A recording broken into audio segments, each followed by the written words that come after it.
Telltale Games is a name synonymous with episodic narrative-driven experiences that faded after the heyday of The Walking Dead, The Wolf Among Us, and many others. Granted, the studio has since returned, with The Wolf Among Us 2 still in development limbo, but they aren't the only ones working in this space. Now AdHoc Studio, partially made up of Telltale alumni, has stepped in with Dispatch, a smash hit superhero tale that has earned significant acclaim across its scheduled 8 episodes. The vibrant presentation and strong demo sold me early on, so I finally gave in and played it. And while its extended cast and gameplay ideas can feel stretched thin, its core characters' interactions shine through. And let's get into that in this review. I didn't do this. Right, I feel like you've said that a lot in your life. What happened? This is how I found the place. The old guy, who I assume is Granny, was laying here when I walked in. Hey, what's your favorite donut?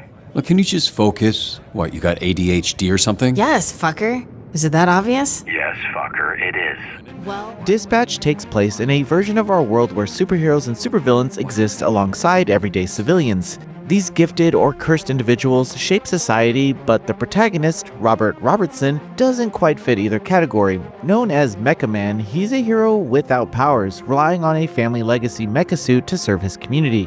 After his father's murder and a failed attempt at confronting the culprit named Shroud, the Mecha Man's suit is heavily damaged, forcing Robert to leave hero work behind altogether.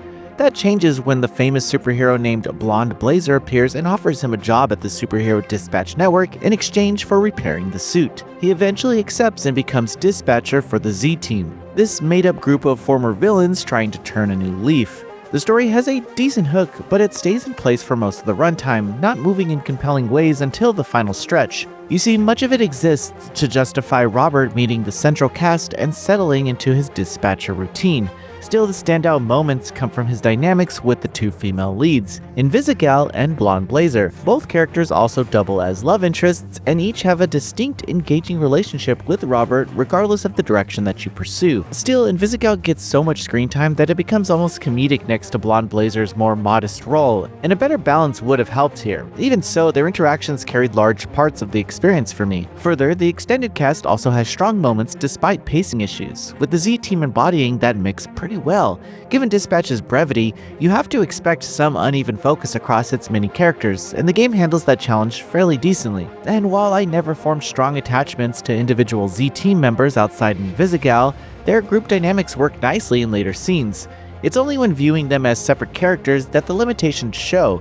During gameplay segments, banter helps fill in their personalities, but it's still supplemental. I found one major story choice early on involving the Z-Team didn't land for me because they hadn't had enough time to leave an impression.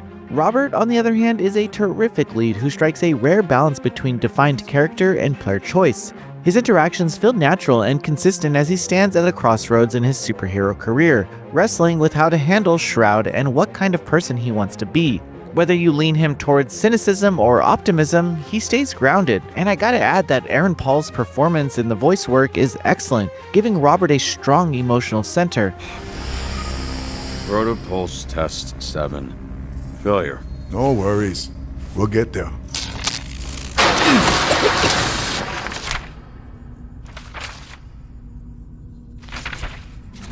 Royd, what is all this stuff?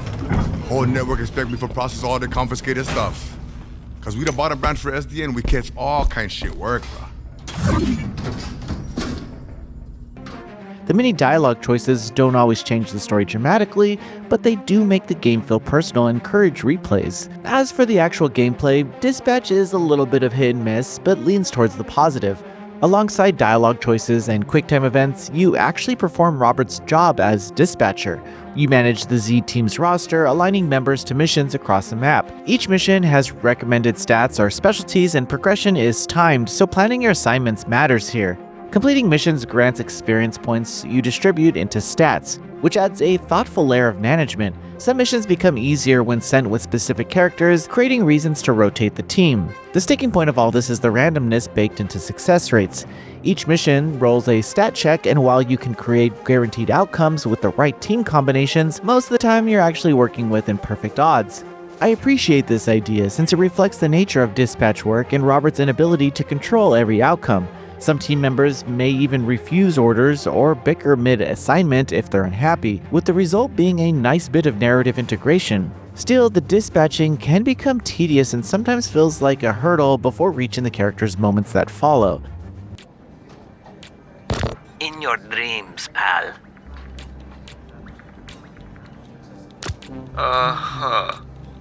So what was your read on this Mecha Man guy? Washed up, drinking alone. A robot guy without his robot, I guess. So, just a guy? Hear that, Flambe?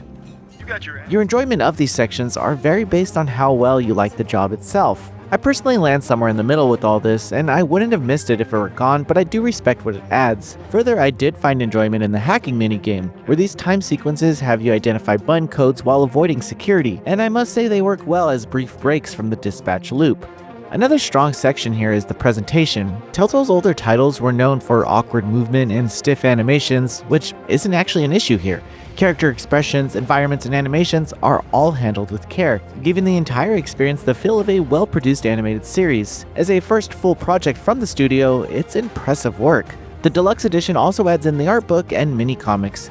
The comics themselves were short but enjoyable, but I do wish that they were included in the standard edition since they give some extended cast members the extra screen time they're in need of. It's a small complaint, but worth noting. Dispatch has already made a name for itself with praise from critics and players. Its standout voice work, strong presentation, and charming core relationships form a solid foundation. Now, the limited screen time for much of the cast, brisk pacing, and questionable focus in areas of gameplay and story do soften the impact of certain moments, but it's not enough to warrant not playing through this excellent adventure. To be honest, by the end I found myself thinking Dispatch might have worked even better as a fully animated series where its premise and world could grow with more breathing room. Yet even despite its shortcomings, I thoroughly enjoyed my time with it and finished feeling attached to Robert and the characters closest to him. Dispatch aims big with its cast, branching choices, and blend of story and management, and even when it stumbles rarely, the heart of the experience can still be seen. The writing, performances, and central relationships give the story a pulse that makes the slower or uneven stretches worth pushing through. It's ultimately a game that sometimes reaches beyond its limits, but does so with enough sincerity and charm that you stay invested.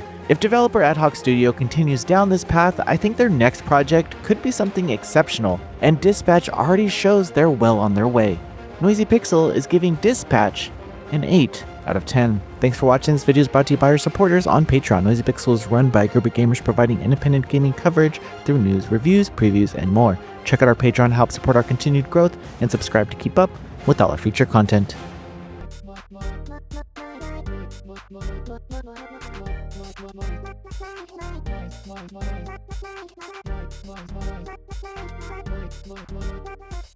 Noisy Pixel.